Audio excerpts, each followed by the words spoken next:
7월 3일 7월 첫 주 예배 드리겠습니다. 다 같이 사도행정을 같이 하겠습니다. 사도신경이죠. 신경. 예.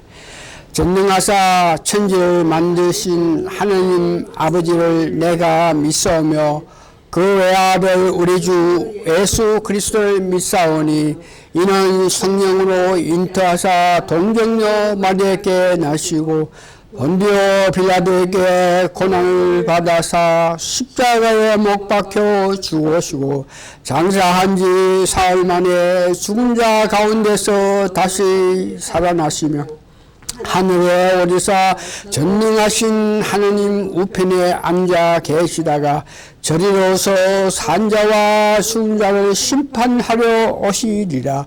성령을 믿사오며 거룩한 공예와 성도가 소교통한 것과 죄를 사하여 주시는 것과 몸이 다시 사는 것과 영원히 사는 것을 믿사옵나이다. 아멘.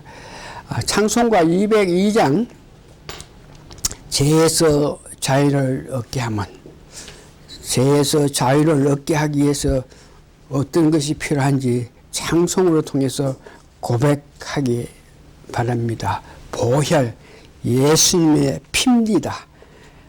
죄에서 자유를 얻게 하면 202장 같이 부르겠습니다. 시작. 죄에서 자유를 얻게 함은 보혈의 능력 주의 보혈 시험을 이기는 승리되님 참 놀라운 능력이로라. 주의 보혈 능력이 또다 주의 피 믿음 주의 보혈 그 어린 양의 매우 귀중한 피로다. 육체의 정력을 이길 힘은 보혈의 능력 주의 보혈 정결한 마음을 얻게 하니 참 놀라운 능력이로라. 주의 보혈 능력이 또다 주의 피 믿음 주의 보혈 그 어린 양의 매우 귀중한 피로다. 4절합니다. 구주의 복음을 전할 제목 보혈의 능력 주의 보혈 날마다 나에게 찬송주니 참 놀라운 은혜라. 주의 보혈 능력이 또다 주의 피 믿음 주의 보혈 그 어린 양의 매우 귀중한 피로다. 아멘. 신앙 고백 하시겠습니다. 주 예수님, 당신은 그리스도시요 살아계신 하나님의 아들이십니다. 아멘. 성경 봉독 두 군데 제가 봉독해 드립니다. 히브리서 7장 11절하고 디모데전서 2장 6절입니다. 히브리서 7장 11절 네 계통의 제사 직분으로 말미암아 온전함을 얻을 수 있었으면 백성이 그 아래서 율법을 받았으니 어찌하여 아론의 반차를 쫓지 않고 멜기세덱의 반차를 쫓는 별다른 한 제사장을 세울 필요가 있느냐. 디모데전서 2장 6절 그가 모든 사람을 이하여 자기를 속전으로 주셨으니 기약이 이르면 증거할 것이라. 아멘. 기도하시겠습니다. 두세 사람이 모여서 진심으로 합심하여서 하나님께 예배 드릴 때에 그 예배에 예수님께서 같이 하신다고 하신 말씀을 기정사실로 믿고 저희들 예수님께 간구하옵나이다. 말씀을 전하는 저에게 성령 충만하게 하여 주셔서 말씀을 전할 때에 내 뜻이 아닌 성령님이 밀어내시는 은혜에 따라서 내가 말씀을 전하게 됨으로 통해서 듣는 사람이 성령님의 역사하심을 받아들여서 말씀을 듣고 나서 하나님을 높이고 예수님을 높이고 성령님을 높이는 역사가 나타나게 도와주시옵기를 예수님 거룩한 이름 받들어 감사 기도합나이다. 아멘. 오늘 말씀의 제목은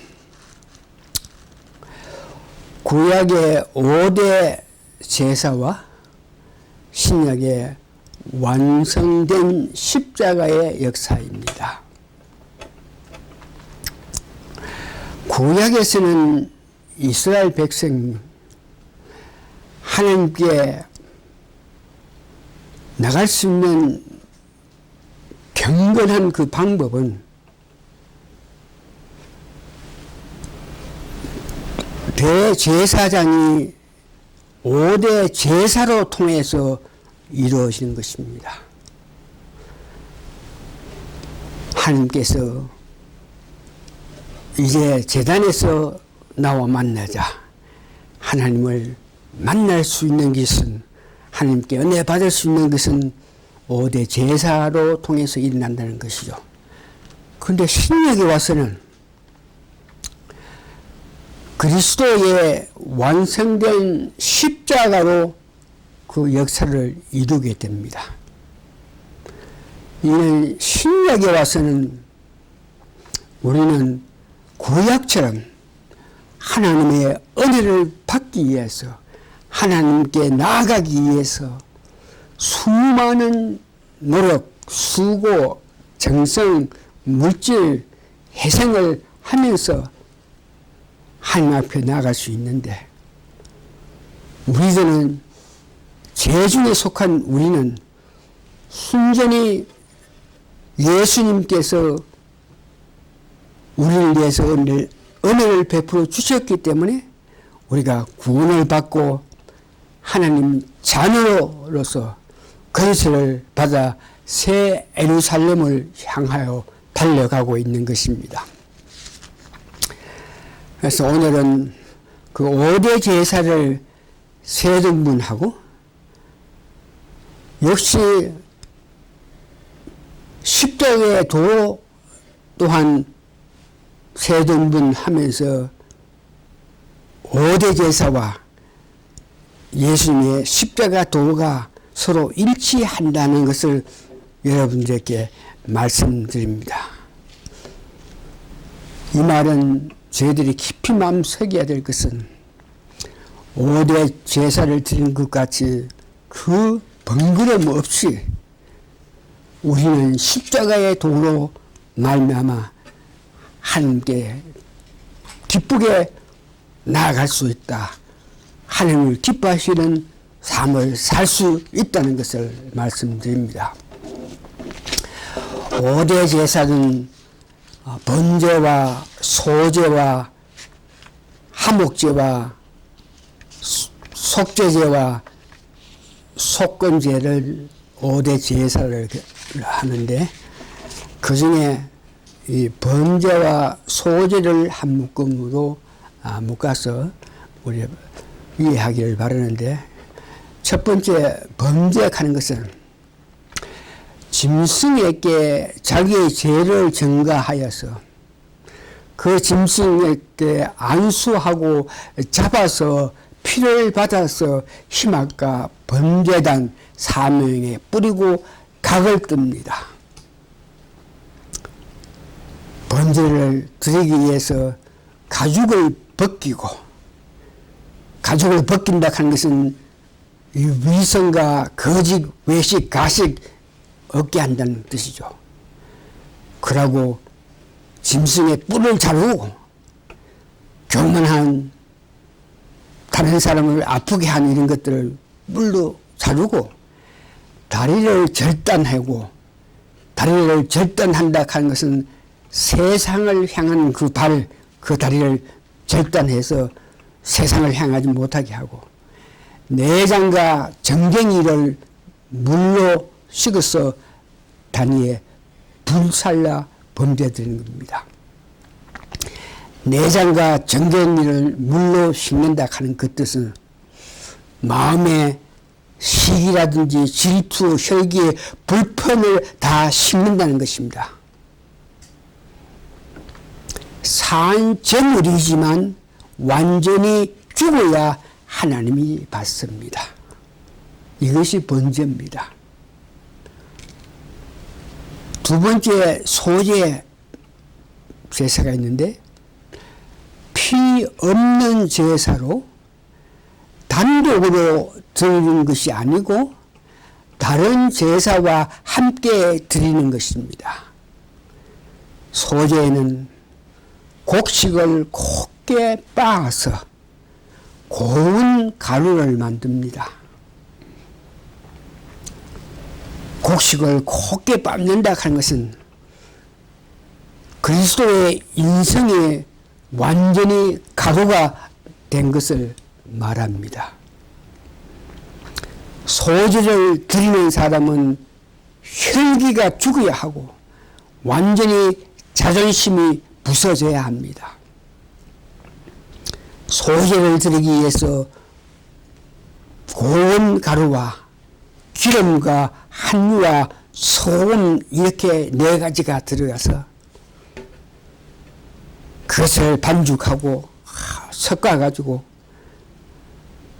고운 가루 자체로 제사를 드릴 수 있고, 무교병을 만들어 가지고 제사를 드릴 수 있고, 하덕에 구워서도 제사 드리고, 번철에 부침 만들어서도 소제를 드릴 수 있고, 솥에 삶아서 소제를 드릴 수 있습니다. 5대 제사 중에서 크게 두 번째는 화목제입니다. 화목제라 하는 것은 하나님과 화목하고 사람과도 화목하고, 그리고 제사장들과 사람이 사이에 화목하기 위해서 짐승을 하나님께 드리는 제사입니다. 하나님께 피와 내장을 드립니다. 내장 즉 우리의 마음과 중심을 드리는 것입니다. 하나님께 이렇게 드린 예물은 하나님과 제사장과 자신이 같이 먹으며 지나는 것입니다. 세 번째는 속죄제와 속건제인데, 속죄제 제사하는 것은 하나님을 위하여 드리는 제사가 아니고 나의 그 죄를, 하나님 보시기에 합당치 않은 모든 그 죄를 사하기 위해서 짐 밖에서 짐승을 태웁니다. 짐 밖에서 짐승을 태운다 하는 것은 예수님께서 짐 바깥에서 죽으심을 의미합니다. 범죄와 소죄를 통해서 용서받았지만 살아가면서 여러 가지 죄를 지을 수밖에 없는 우리 인생이기에 소죄로 통해서 용서를 받는 것입니다. 마지막 다섯 번째는 속건제인데, 구체적인 죄에 관해서 수양을 들여서 하나님께 속죄하고 자복하고 배상하여야 됩니다. 즉 남의 물건을 훔쳐서 말로만 잘못했다가 아니고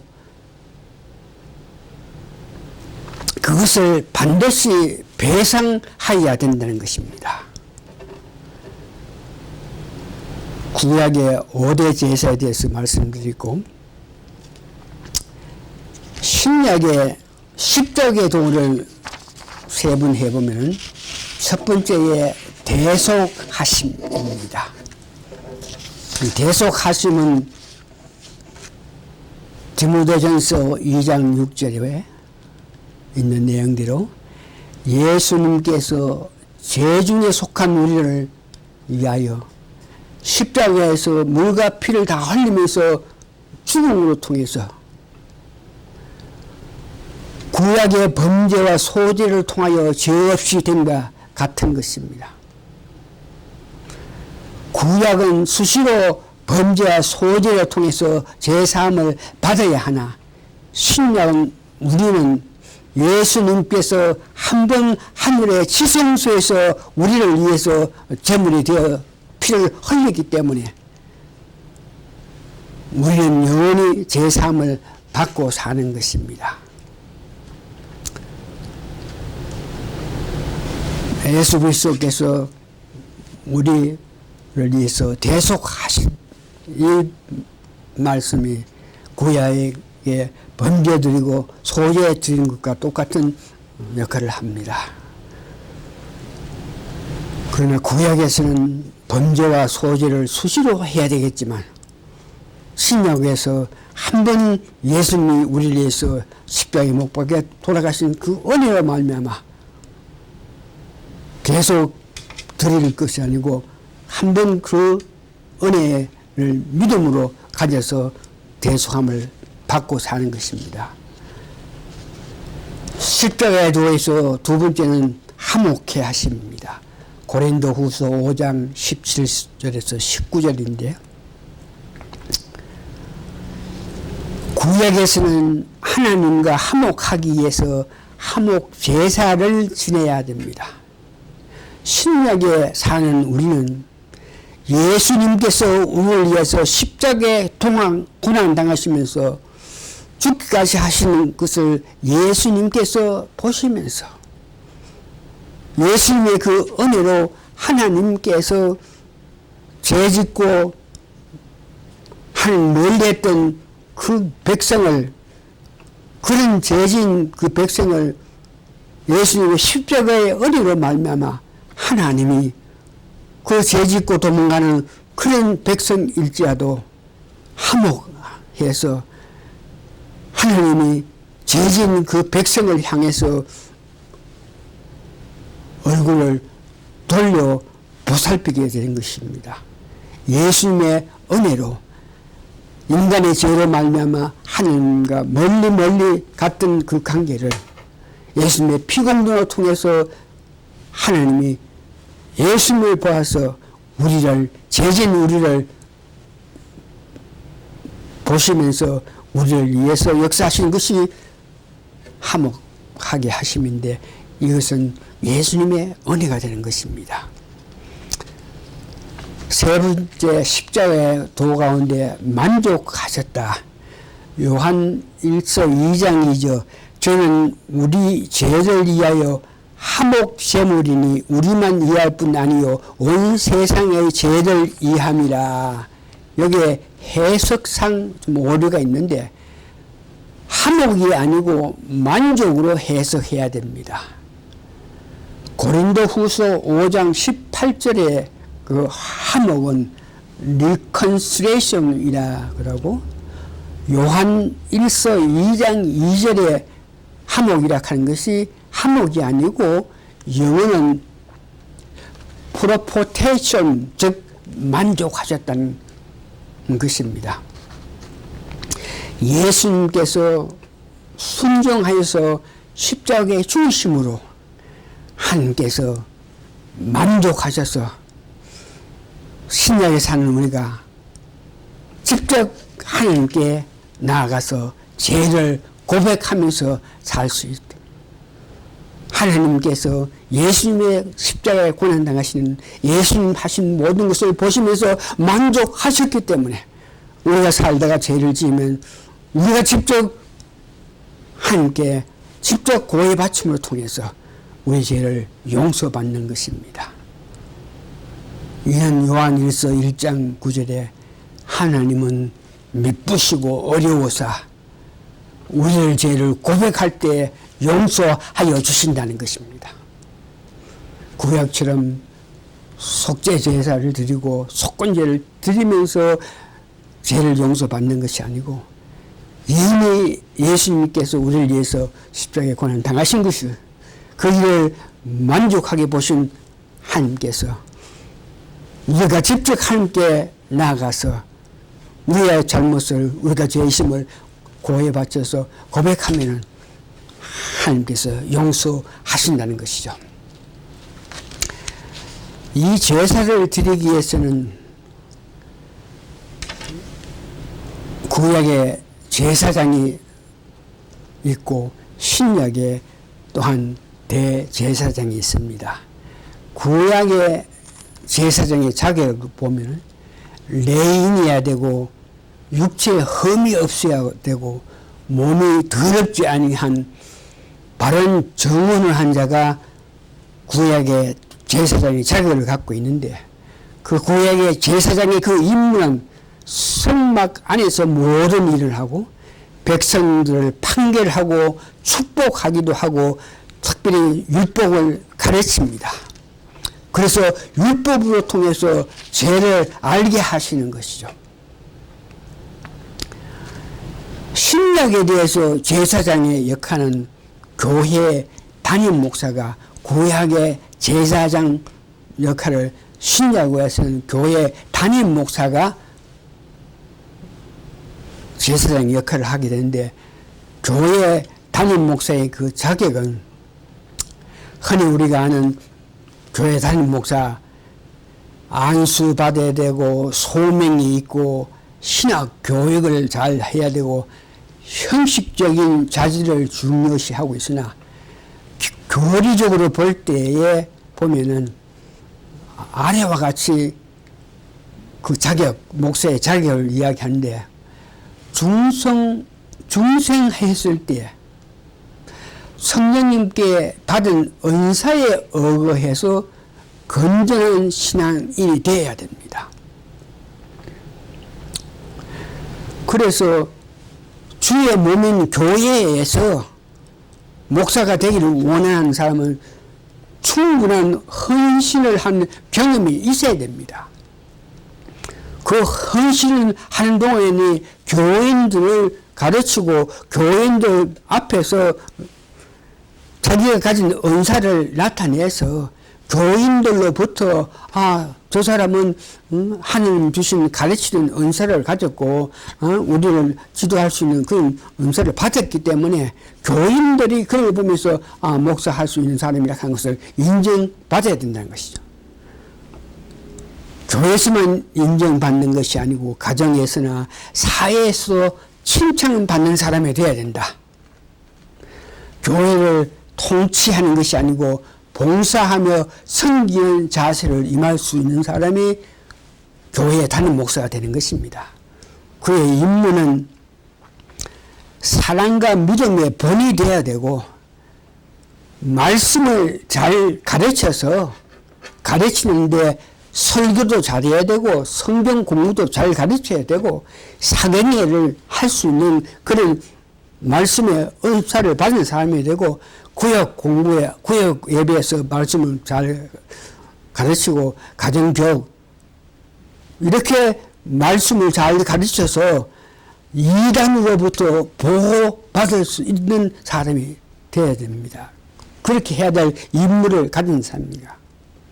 교인들과 직분자들이 원만한 관계를 주 안에서 가지기 위해서 주 안에서 교인들 형제 자매로 이렇게 봐야 되는 겁니다. 교회 교회 행정이 있는데 이 또한 잘 감당할 수 있어야 되겠습니다. 말씀을 정리합니다. 오늘 말씀의 중점은 구약의 대제사장이 칼을 가지고 짐승의 목을 따서 피를 내는 것 같이 오늘날 개신교의 목회자들은 말씀의 근으로 말미암아 이 성도들의 흉범을 쳐서 자신이 자아를 버리고 회개할 수 있는 능력을 갖춰서 그렇게 해야 됩니다. 오늘날 목회자들이 교인들 눈치 보면서 이 사람 저 사람 감정 보면서 이런 말을 할 때 저 사람이 상처받을까 싶어서 제대로 하나님의 말씀 복음을 바로 전하지 못하는 데에 목회자들은 말씀의 검으로 성도의 그 마음을 찔러서 그들 회개하고 돌이켜서 주를 위해서 열심히 살 수 있게 하여야 됩니다.